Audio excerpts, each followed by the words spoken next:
Welcome once again. This is News Tonight at 10 and my name is Patricia Lukoma Mpango to take you through what's making headlines. First though, let's look at the top stories.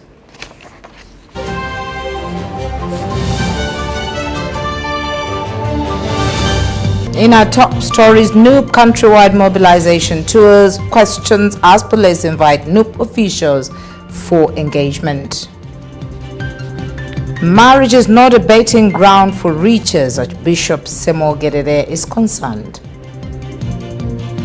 Over 700 teachers assessed. Focus is to put on new curriculum.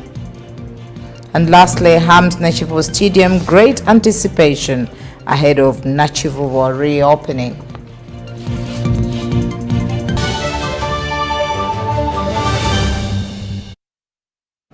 And into the news, President Yoweri Museveni has encouraged people in Sembabule, Gomba and Kisozi to embrace zero grazing to increase milk yields and enhance their incomes.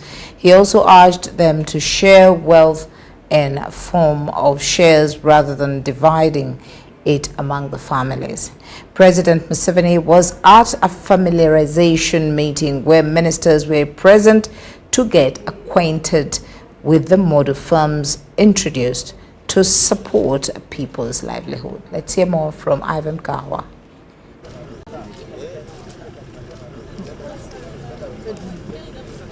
Cabinet has paid a courtesy visit to the farmers in Sembabule district to assess the progress of the model farms introduced by His Excellency Yoweri Kaguta Museveni aimed at enhancing people's livelihoods. Naye biri 11 newajiwa omusomo ogwa paadi Museveni yatugabira ebintu ebyo okulima kasooli n'emmwanyi naye ffe tuvuga nti twagala kirime kya mmwanyi era makituwa mbungi. From the onset, families were involved in maize production, which proved to be unsuccessful. But later, they embarked on coffee production, which has by far uplifted many of the families in Sembabule district. Tulayika eziwera abiri nga tuzigula mu mmwanyi za President Museveni ziyatuwa tukungula twatuma tukwekulaakulanya tuyoke tulabe ebirala were teeka abaana mu masomero kati situkyabikola tufungula bulungi ne tuzayo abaana mu masomero ne tuzayo akasente n'akalala akasigadde ne kakola ebintu bye twagala atukulaakulanya nnyo ekitiibwa n'abapoloti tuguze. The Vice President of the Republic of Uganda, Major Jessica Alupo, headed a team of cabinet and state ministers, including the heads of the legislative and the judicial arm of government, to get first-hand information on how the model farms have impacted people's livelihoods. Ministers, this farmer has 4.5 acres of coffee, and from those 4.5 acres of coffee, he gets 36 million annually. And he has 300, they call them stools of bananas. Scientifically, they are stools of bananas. And from those bananas, he gets 24 million annually. Other dignitaries include the Central Executive Committee members of the ruling party and other top officials in the national resistance movement. The officials also engaged with and appreciated testimonies from the best model farmers in dairy, agriculture and the 4-acre model in Sembabule, Gomba and Chisozi. Ente magana ana waziteza mu mitwaro 5 buri mezi 5 nubona ukora amagoba ga miliyoni 200.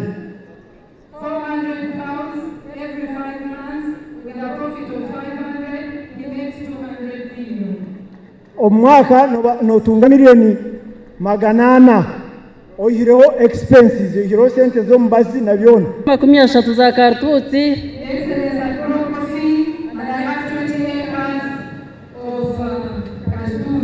Ntukusima presidenti okatretera project ya Sembegu ya estate ni kwebaza okora project z'abanyayuganda zone okaziha mutoka itera kibuno kakoreya bihinjo kakoreya bashubuzo kakoreya bariso kakoreya buri muntu otarihe oketorora buri mu wena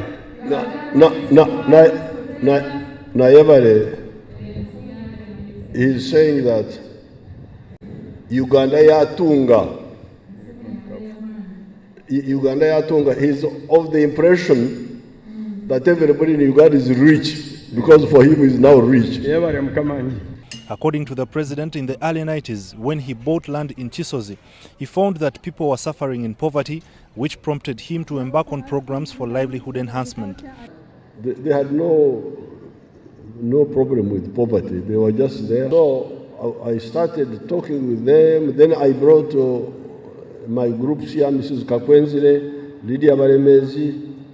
They came here, and we now, because the people around here, some of them are cultivators, I gave them the 4 acres model, which is what we put in the manifesto of 1996. Farmers also relayed challenges, including cattle diseases, that affect their operations and businesses, though some reported having received vaccines for their cattle.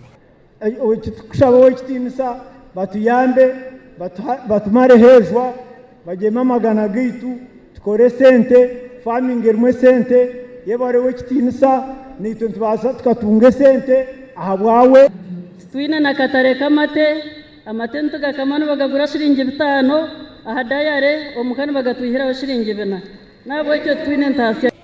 The president encouraged people to migrate from free range to zero grazing to increase milk yields. Hatoro ejonyo huru inaza kubatamu okubagira ntumwene entezo ebyokusetuka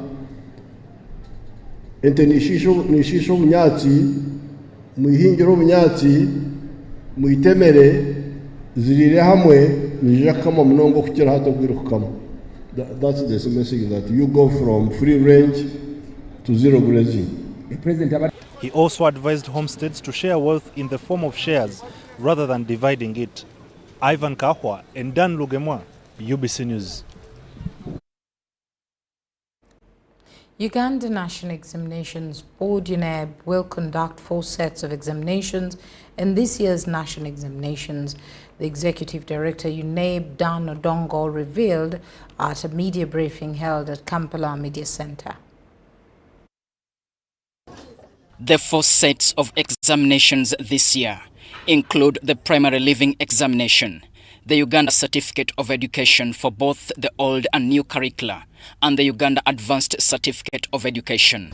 This is also the first time that the Uganda National Examinations Board will conduct the Uganda Certificate of Education examination under the new lower secondary curriculum. This year's national examinations will be a one-off opportunity for anyone who would like to be assessed under the new curriculum and will not be repeated. The new lower secondary curriculum requires candidates to register for a minimum of 8 subjects and a maximum of 9 subjects. While registration for all the 4 examinations is underway, UNEB has warned school heads against overcharging candidates. Charging fees not prescribed by UNEB is quite common, According to the UNEB Act 2021, Section 33, it is an offense. But Philbert Baguma, the Secretary General of Uganda National Teachers Union, has asked UNEB to walk the talk. You see, for quite some time, UNEB comes out, it issues the standard fees for registration at different levels. Primary 7, senior 4, senior 6.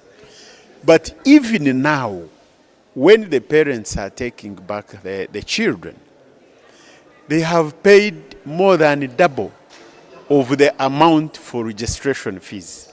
And on the school circulars, it is indicated registration fees far above what UNEB charges. And therefore, we don't only expect UNEB to talk about tougher penalties, but we should see it swing into action. Normal registration for all candidates will close on the 31st of May 2024. For candidates who may miss registering during this time, a period for late registration has been set, which will, however, attract a surcharge. Diano Oleng Peters, UBC News. Now, children from various Catholic parishes have gathered at Uganda Martyrs Catholic Shrine, Namugongo, to participate in the Catholic Church's first World Children's Day as declared by Pope Francis George Mario on 8th December 2023.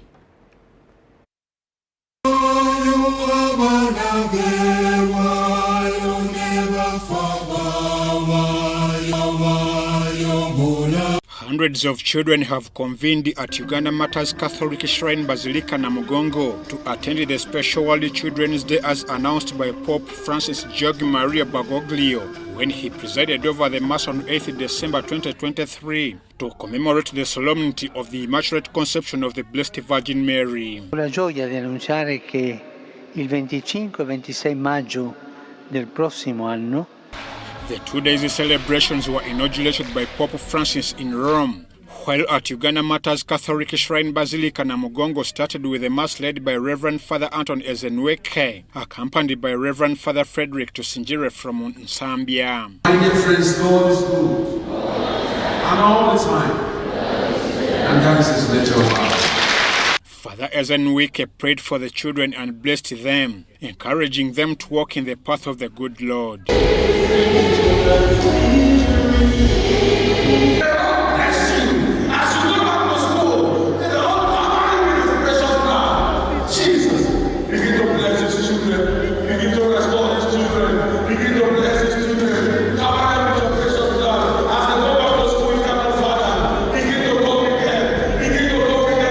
Some of the children in attendance were from Blueprint Junior School, although most of them haven't reported back to school for second term. They were expectant of the intercession by the martyrs, especially Chizito, who was the youngest martyr. What I know about the martyrs is that they died because of their faith in God, and they were persecuted because of it. The youngest martyr was Saint Chizito. As what I learned from this pilgrim that you have done today, we should learn how to work hard, and in everything that we do, we should have faith in God and believe in God. The coordinator children ministry at the shrine, Dorothy Sonko, also a parent, implored the Holy Pontiff for declaring the Children's Day. For the world, during that time, His Holiness Pope Francis is meeting with other children. They are in Rome. They are celebrating the very first World Children's Day in the Catholic Church. And what a good coincidence that also us here in Namugongo Parish were having an opportunity for the children to come to pilgrimage, but also to prepare them for back to school. The parish priest, Uganda Martyrs Catholic Shrine Namugongo, Reverend Father Vincent Lubega, explains the children's program. As you hear in the Basilica, there is a mass going on. This mass is for the young children, I would say from the age of 3 to the age of 11. These cannot manage to stay around when the crowds are many, when the numbers are big. So today we decided that all the children from the Archdiocese of Kampala, led by those in Namgongo, should come and make their pilgrimage. Normally the children always miss out on the 3rd of June, but this year we made sure they also receive the blessings of the Uganda Martyrs in a special way. The Archbishop of Kampala Archdiocese Paul Semogere is expected to officially launch Martyrs Day celebrations tomorrow. Novena prayers will begin tomorrow as groups of pilgrims are expected to flock in Friday evening, and by press time security had been beefed up. I'm Ivan Juko for UBC. Thank you, Ivan Juko. Now, police has held a security briefing on the readiness of both the Anglican and Catholic sites at Namugongo to host the Uganda Martyrs Day. Let's hear more in this report. Chairman, LC1s.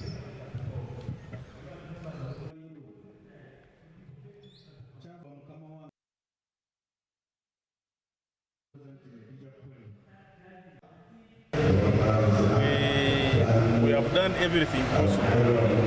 Because it's an issue of quality better abantu bona bajje ebintu bina biri clear twayifasayize ensonga ya bamanyi amute mubamanyi naye naffe aba uniform bemulaba katukobe wamaje kobe wa prisons kabe abantu abambadde bya plain please mubeko information ngo tolowooza nti information jowa teina mugaso ekyo tekiriyo.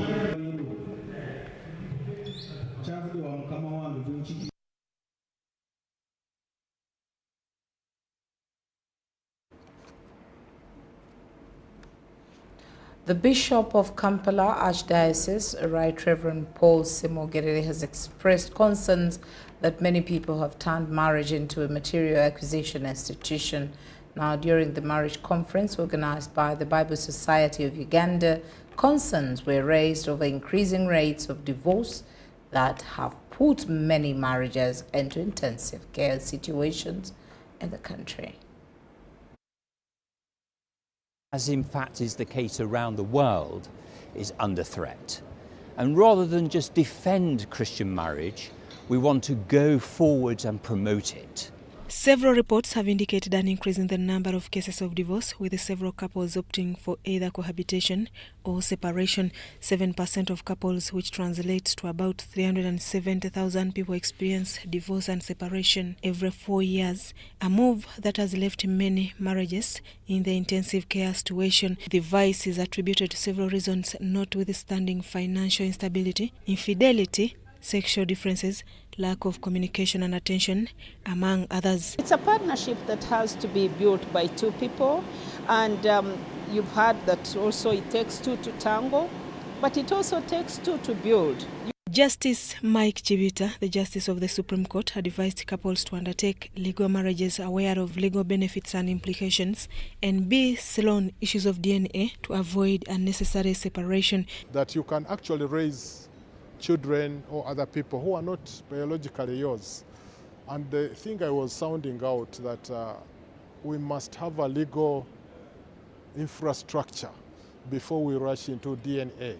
Chibita revealed that the judiciary is trying to harmonize the so many existing laws governing marriages, although still challenged by different religious beliefs. Because some of these laws are diametrically opposed. Some are polygamous, potentially. Some are monogamous, strictly. Dr. Eva Zatwine, the guest speaker, says there is much fear of the failing marriages, with over 70% of couples complaining of unhappiness. People, even who are in marriages, 77% are saying they are miserable, they are unhappy. You see? So you have those breaking and those hanging in there. And so only 11% say they are happily married. As a matter of effort, we want to try and make sure that we promote happy marriages. The Archbishop of Kampala Archdiocese, His Grace Bishop Paul Semogere, expressed concern that many people have turned marriage into a material acquisition institution. Is that married people take it seriously as a gift from God. Don't misuse it. Don't mishandle this gift, because it comes from God. And God will say, I gave you a gift. How did you treat this gift? You have a beautiful lady and you start abusing her physically, that is God's gift that you should take. If the husband is...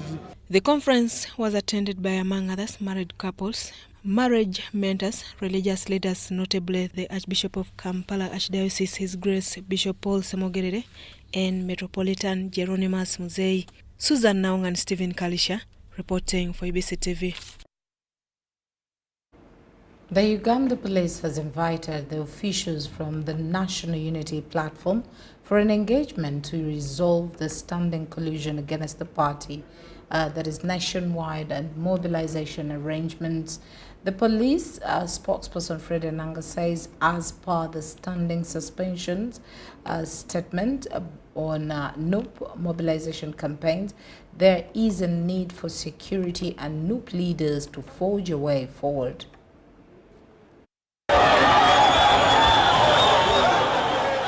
Last year, security released a suspension document stopping National Unity Platform nationwide mobilization tours over non-compliance. The NUP continues to blatantly breach the police guidelines. We have attached a copy of our letter dated 13th September 2023, which we communicated to them, clearly indicating areas where they blatantly breached the guidelines that we gave to them, and it costed some people's lives. Others lost property, others had their properties damaged, and so on and so forth.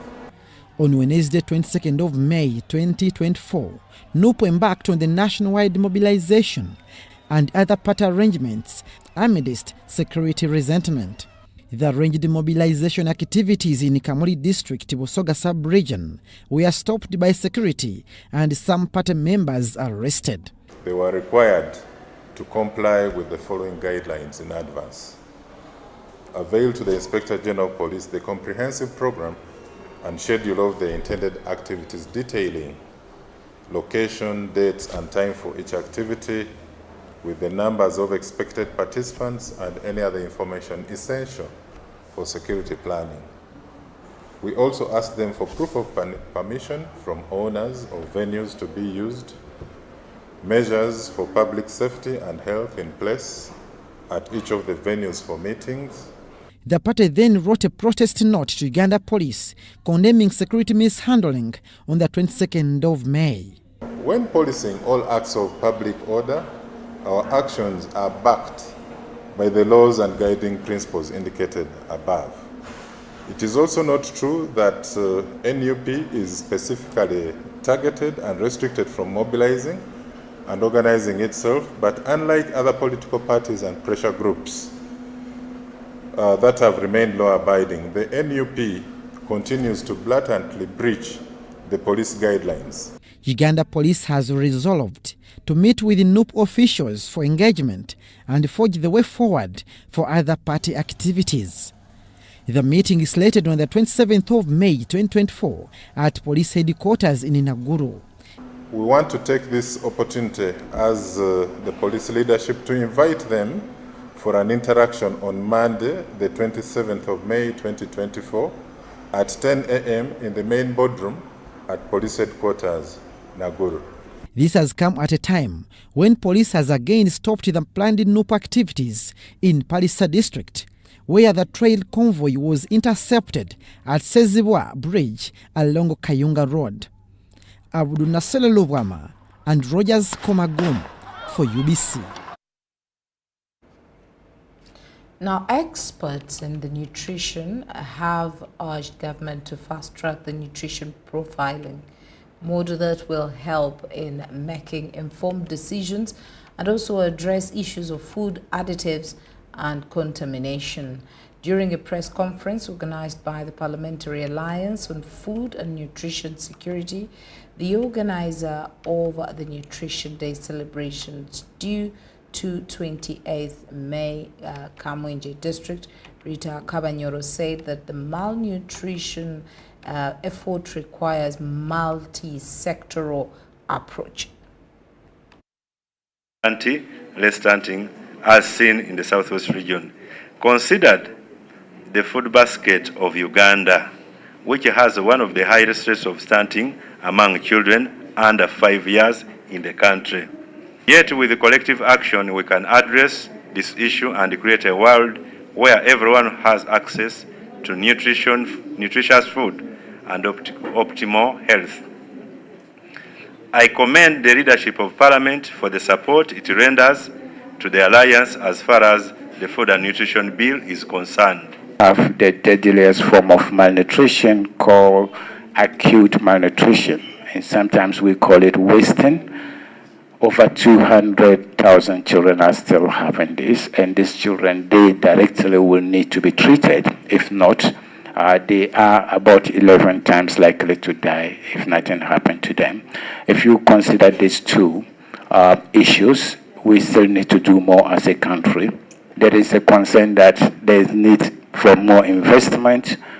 As the discretionary funding grant that the government allocated to district assembled, I think 2% of that has been allocated for nutrition to improve on that. We would like to see more of the parliamentarians here having much more concern, but also looking at how you can come in to both increase those kind of allocations. Action against hunger, we call upon all actors to come together to deal with this very persistent problem. Let's bring our resources together. And from the government of Uganda, I like that we are taking efforts to coordinate all these efforts through the Office of the Prime Minister to make sure that we're organized. We see where we want to go. When the food and nutrition policy is released, I believe that then we'll have a more coordinated approach towards dealing with this. Otherwise, right now where we are, everyone is doing something, but we are not realizing the outcomes that we need to realize as a country. Government needs to progressively invest local resources in nutrition-related interventions. The primary investment should target prevention of malnutrition and secondary investment on treatment. Government needs to review and roll out a new agricultural extension strategy.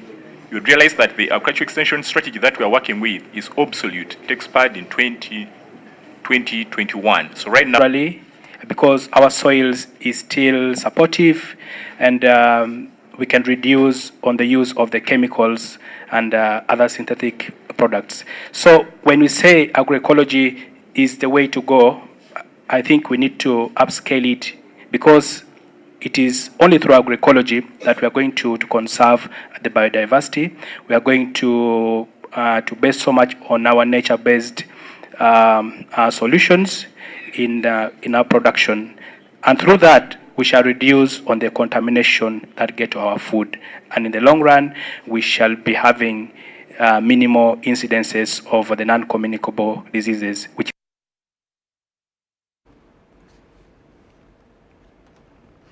Now, over 100 million shillings have been raised towards the preparation of the enthronement of the new Bishop of Bunyoro Kitara Diocese. The funds were raised at a dinner organized in Kampala and attended by a section of sons and daughters of Bunyoro Kitara Kingdom. Christians have gathered in Kampala for the fundraising dinner for the consecration and enthronement of Bishop Jacobo Ateireho Amoti, the incoming Bishop of Bunyoro Kitara Diocese. The organizers still have a deficit of 300 million shillings for the event scheduled for August this year. A diocese, or the church itself, is a continuous effort. It is a continuous calling by all the faithfuls and their leaders to keep on building.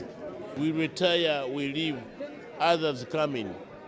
And I am happy for the last close to 8 years, the Lord has enabled us to make a contribution. The dinner was graced by ministers Dr. Balamba Rukahara Atenyi and Grace Mary Mugasa, who hailed government for its continued support towards the church. Religious leaders are playing a bigger role of spreading the message of prosperity, encouraging young people to get involved into government programs like PDM, Parish Development Model, Youth Livelihood Program, and also guiding the young people not to misuse their funds to work for the nation.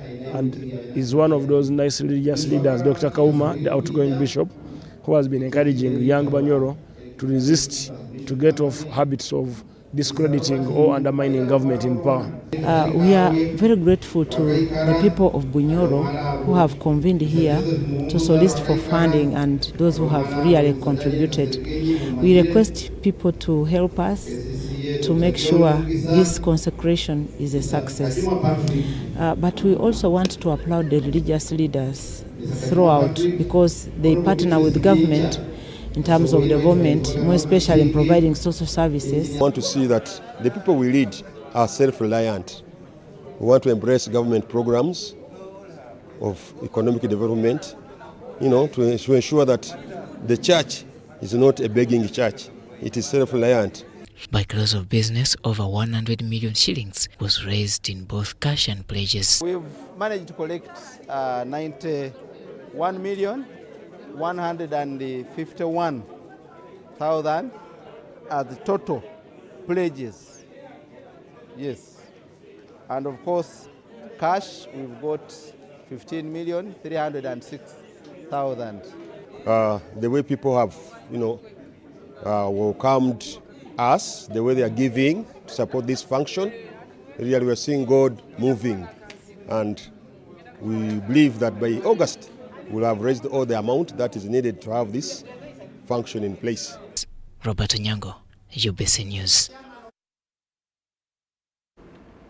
Resident district commissioners from West Nile region have been encouraged to be role models in promoting wealth creation as a tool to curb insecurity during the closure of a 3-day capacity building meeting for RDCs and internal security officers from West Nile. Former Minister for Lands Daudi Migereko challenged them to be patriotic, as we hear more in this report. Insecurity in many urban areas have been attributed to unemployment that has rendered many youth idle and hence turning to criminality to earn a living. Former Minister for Lands Daudi Migereko challenged RDCs and internal security officers to help young people embrace wealth creation programs. He was officiating at the closure of a 3-day capacity building meeting for West Nile. And the RDCs are the chairpersons of the security committees in their areas of jurisdiction. But more importantly was to bring out the fact that peace and security on their own are not enough. We must pursue programs that will create employment. You have to organize meetings for the young people, the things that they need to do, the things that they need to get involved in, but also make sure that you empower them. Talk as you empower them, and we take advantage of those success stories. Daudi Migereko says the officers of RDCs and DSOs can play a pivotal role in sensitizing the youth to indulge in economic activities as a tool to curb poverty and insecurity. RDCs help me. Kindly take off time and try to understand your communities. When you find people have money, try to interest them in some of that business. Migereko noted that illegal trade, especially smuggling across international borders, should not be considered as one of the ways for poverty alleviation. The RDC of Moyo District, Gorego Fin, pointed out poor enterprise selection as a major hindrance to engaging youth in poverty alleviation programs. When you ask the young men who are on the roadside, what are you doing here very early in the morning? Everything they tell you that they are looking for money. Either they beg it or whatever it is. So it means that the concept of the population here is business-minded. But now the government programs we are having are trying to ask this population to go to the garden. This is the challenge we have. So I think we need to really rethink. Dan Setibobo, the senior presidential advisor on research, who represented the Minister for Presidency, warned RDCs against creating political differences in districts. There are RDCs, RCCs who get involved in divisive politics in their districts and cities. RDCs are unifiers. We do not expect you to take outrightly any sides. You're supposed to promote government policies by informing and educating the public and countering the lies of detractors. So we are now ready to get out there with the renewed energy, such that we go and do the right thing. And from time to time it is necessary to have such kind of refresher courses. Yeah, we have been working a lot, working as a team in the region, but of course there are gaps. Joseph Onamam, UBC News. Now, Minister for Relief, Disaster and Preparedness and Refugees, Hilary Onek, has revealed that Uganda lost 1.4 billion Ugandan shillings in trying to mitigate disasters over the last 3 years. Let's hear more in this report.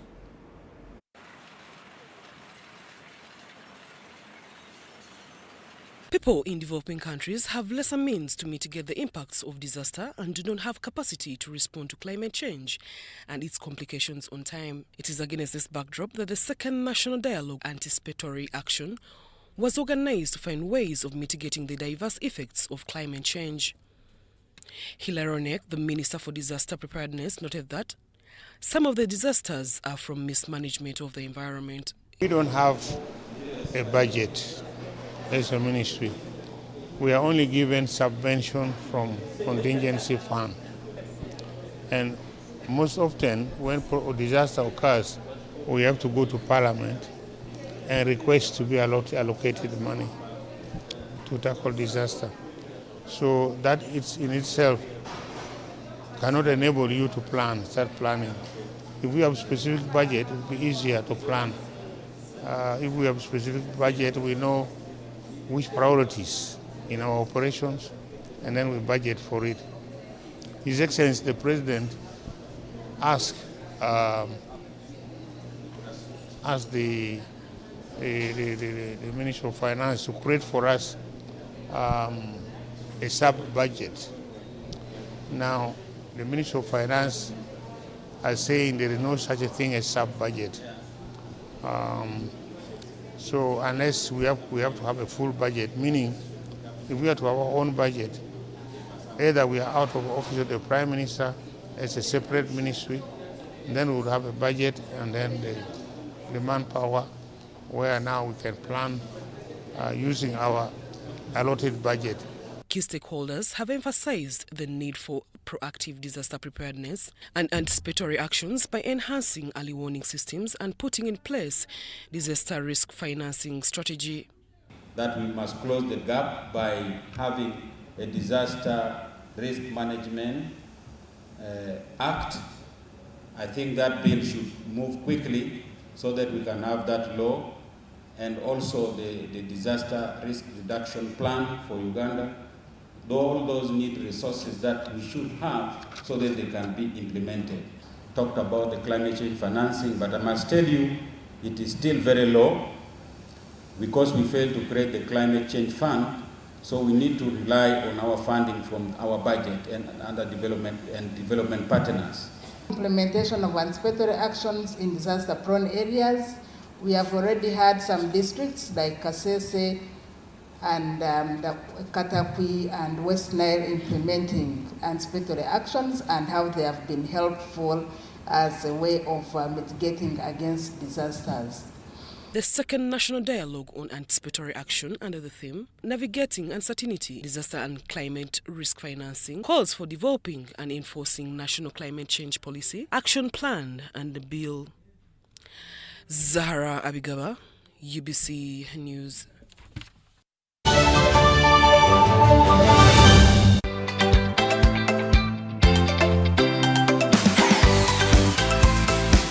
Morning time wao mwami wange nangamba yesterday bamukubiddeko essimu aba MTN nga bamugamba nti awangudde ssente school fees owa Andrew.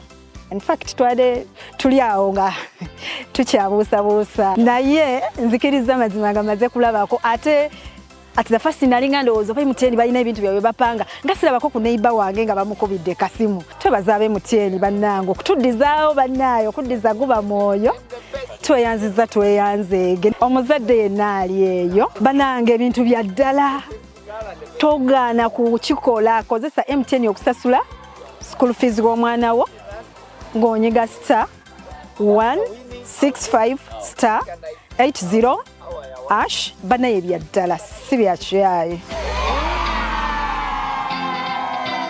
Together we're unstoppable. Gold. We all want it. That soft yellow glow, the subdued sun in your hands. elegance. That precious polish of elegance. To hold it is one thing, but to taste it is everything else. Relish the satisfying taste of a beer, unmatched in quality, unmatched in consistency, and with 23 Global Gold Awards. A beer unmatched in gold.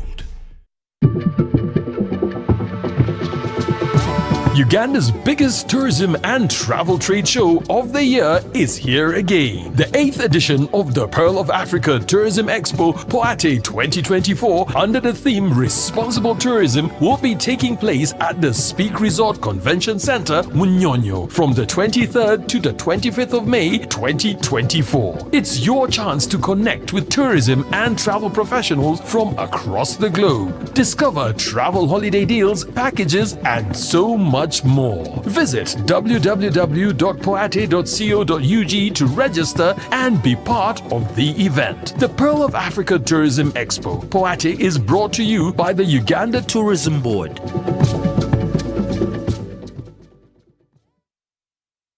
Honorable Jacqueline Chatuhaire, chairperson of the Association of Parliamentary Alumni of Uganda, invites distinguished members and parliamentary alumni to the 3rd annual general meeting of the association. The meeting will take place on Friday, the 31st of May, 2024 at the Parliamentary Conference Hall, Parliamentary Building, starting promptly at 8 a.m. The AGM will elect new leadership in accordance with Article 6 and Article 8, Clause 1 of the Constitution of the Parliamentary Alumni of Uganda. The Right Honorable Anita Mong, Speaker of the Parliament of Uganda, will be the chief guest. Other notable guests will include the Right Honourable Colonel Retired Nuwe Amanya Mushega, Secretary General Emeritus of the East African Community, and the Right Honourable Danfred Kidega, Speaker Emeritus of the East African Community. Come one, come all, for a grand reunion where the alumni will gracefully flourish together.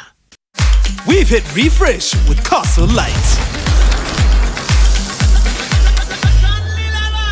A premium new look.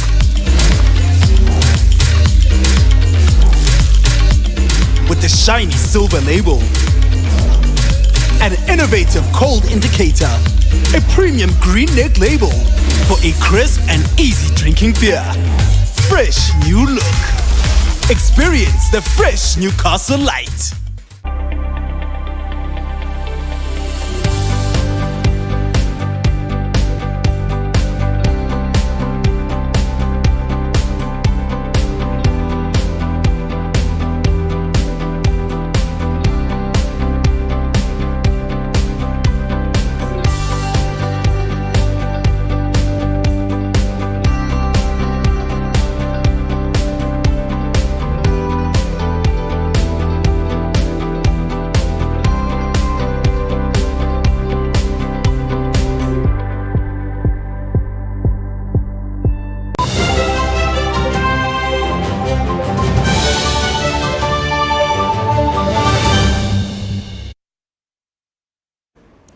Welcome back. Now, as we cross borders, U.S. President Joe Biden on Thursday announced that his administration is working with Congress to name Kenya as a major non-NATO ally during a joint press conference at the White House.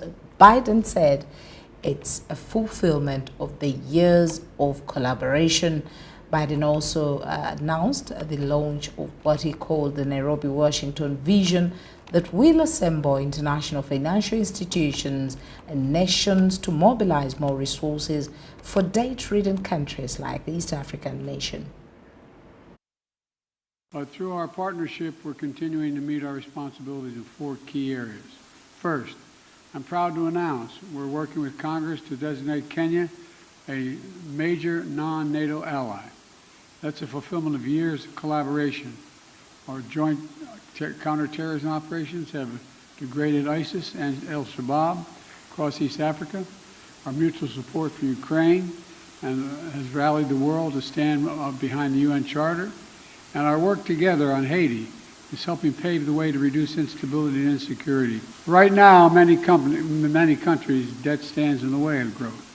Too many nations are forced to make a choice between development and debt, between investing in their people and paying back their creditors. So today we're launching what we're calling the Nairobi, Washington vision. This initiative is going to bring together international financial institutions and nations from all around the world to mobilize more resources for countries saddled with debt, to open more opportunities to the private sector financing, and to promote transparent, sustainable, and affordable lending practices. These are big goals. It's going to take time to see lasting progress, but we're providing $250 million, the United States is, to the World Bank in a crisis response window. In the coming weeks, the United States is going to make an additional $21 billion available to the International Monetary Fund. And today, I'm proud to announce there will be $250 billion in new lending capacity for multilateral development banks like the World Bank to help low-income nations invest in their development and tackle growing challenges. My visit provides us, Mr. President, with the opportunity to celebrate 60 years of bilateral relations rooted on shared values of freedom, democracy, rule of law, equality, and inclusivity. My visit takes place at a time when democracy is perceived to be retreating worldwide. The accelerating drift towards regimes indifferent to democratic values is a deep concern to us, and I believe it is time the U.S., working with Kenya, deploys its capabilities and rally like-minded democratic countries to set up the course for democracy. During our discussions, we agreed on the significant opportunity for the U.S. to radically recalibrate its strategy and strengthen its support for Africa, as discussed at the U.S.-Africa Leadership Summit, by enhancing its investment in the institutions of African integration and increasing support for peace and security. It is important for us to appreciate that many countries in Africa, including Kenya, are struggling with an overwhelming convergence of multiple shocks, including extreme climate events, debt distress, and the disruptive upheavals in Europe and the Middle East, whose cumulative impact is to divert national resources from investment in people and economic growth into managing climate-induced crises and servicing sovereign debt.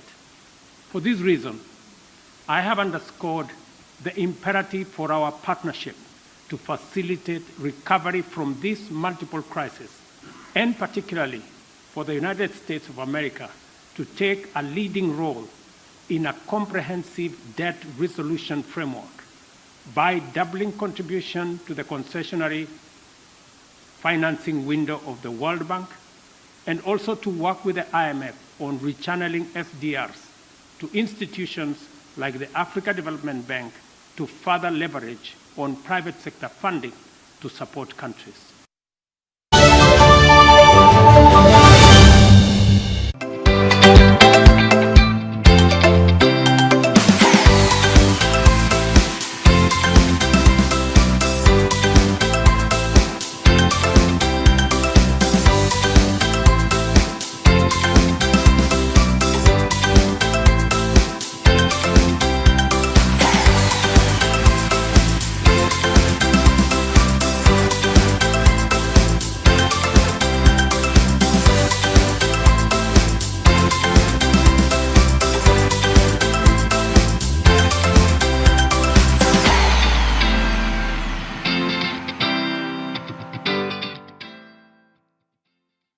Gear up, grab your running shoes and join the race for life. Run 42, 21 or 5 kilometers to equip Kisoro Hospital's very first ICU. Then, after the finish line, groove all night at the ultimate dance showdown with DJs and performers from Uganda and Kigali. Secure your sport at virungamountainmarathon.org and be a part of history. Save the date, June 1st, 2024 at Shaza Ground, Kisoro Town. Race for a cause. Run for life. We've hit refresh with Castle Light. A premium new look.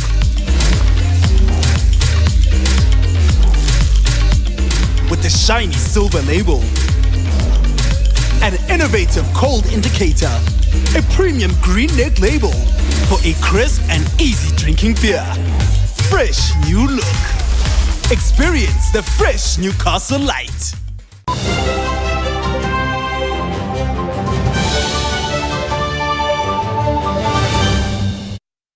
And into the world of sports, there was a significant star in Kampala City as supporters of the Patriotic League of Uganda, PLU, held rallies around the city in preparation for the closing ceremony of the Youth Talent Development Competition. Let's hear more in this report. The program was led by former footballers Ande Mwesigwa, Susan Kushaba and Michael Mawanda, who is the Director of Mobilization for PLU. The activities began at Old Kampala, featuring processions of Boda Boda, dancers performing the Zikwama, and youths skating and putting on colorful displays. Crowds gathered and followed the processions, causing traffic congestion throughout the city. In areas of Chiseka Market and Container Village, people were seen hanging from buildings, eager to witness the event.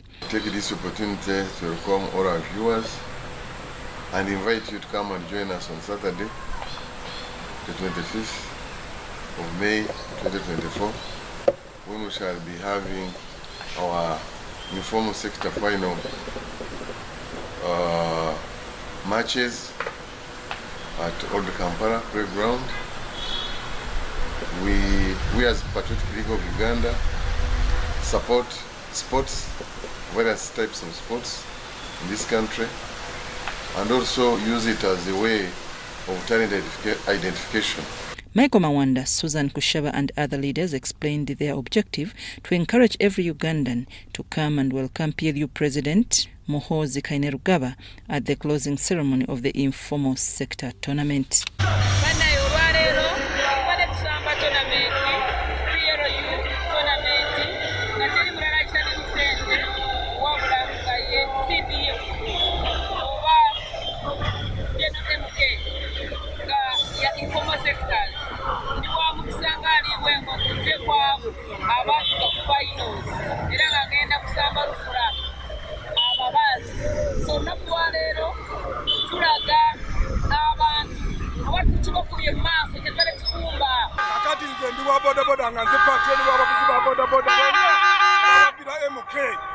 Message yange yino President Museveni joli abalamu yalangirira akataawo yakatuwadde bwerere bino omupira gw'amaanyi omugenyi omukulu ye MK tuli mu drive ye message olw'olunaku olwaleero.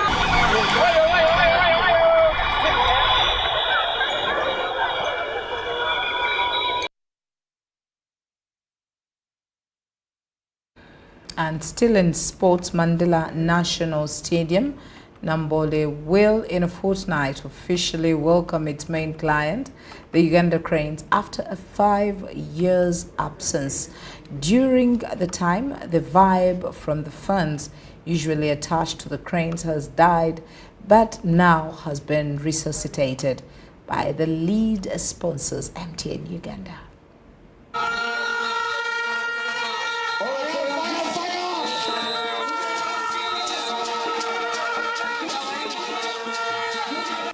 A few years ago, when MTN Uganda was the Uganda Cranes sponsor, football was fun. The joy that had dimmed has finally returned following billions of shillings investment by the telecommunication giant into the football national team that returns to its Mandela National Stadium, Nambole Fortress, next month, having last played there in 2019. Though it's 2 weeks until Botswana visits in a Group G World Cup qualifier, MTN Uganda has started an initiative to up the vibe and later benefit fans. I believe that this country is a football crazy country, okay, and this country deserves a lot of fire when it comes to the national teams. Okay, as MTN, we support the national teams, and we believe that today is a day which will take us back to those glory days of when the Cranes, when the stadiums used to be filled with people coming to watch their favorite players play. Okay, we believe that Uganda has the ability to be world leaders in football. We believe that starting from AFCON, we have the ability to go all the way up to the World Cup, and today becomes the beginning of that journey. Okay? No player, no team is fulfilled unless they have supporters, the cheerleaders.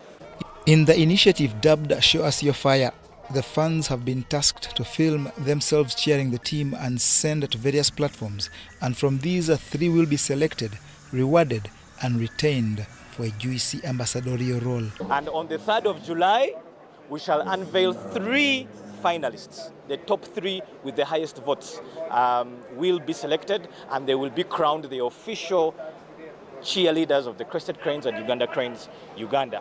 And they will get a performance contract for 1 year, facilitated, fully paid for, but they'll also get a prize money of 5 million shillings each. And whenever the Cranes or Crested Crane is playing, we will deploy the teams of cheerleaders, 1, 2, all of them, home and away. The occasion to start this initiative was graced by Uganda Cranes players including Alan Okello, Shaban Mohamed and Patrick Kakande. But now that we are back at Nambole, we can't wait to see Nambole painted yellow. It is a great motivation to us, the players, because the fans play a big role at home. So we are looking forward for that advantage. Uganda will host Botswana on 7th June before playing Algeria 4 days later in a group the Algerians lead with 6 points, and Uganda is 4th with 3. Now with this fire coming up, starting up, I think the match is I feel like it's tomorrow. I think it's an exciting time for Ugandan football, and I believe every fan everywhere will feel it and will support the team to win. Other teams in the group are Guinea, Mozambique and Somalia. The CAF 2026 World Cup qualifier is of 9 groups whose top teams qualify direct for the tournament in the US, Canada and Mexico, while the best group runners-up will enter an interconfederation playoff.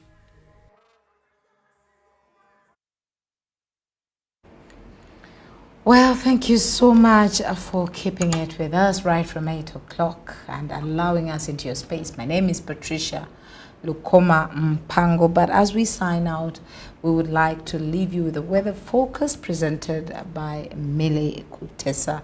A very good night to you, but keep tuned onto UBC TV. For tuning on UBC, my name is Tessa Mil with your weather update. We are having light showers most parts of the country, but more especially in the central and parts of the north.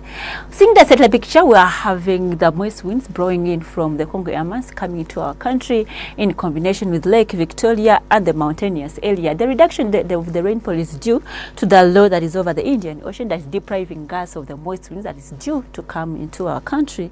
Hence the reduction of weather activities we are experiencing in other areas of our country. Tomorrow morning, we expect to wake up to a light showers within Capital City, Kampala, and around the lake showers, even parts of Masaka. But the rest of the area is expected to wake up to a bright sunny day.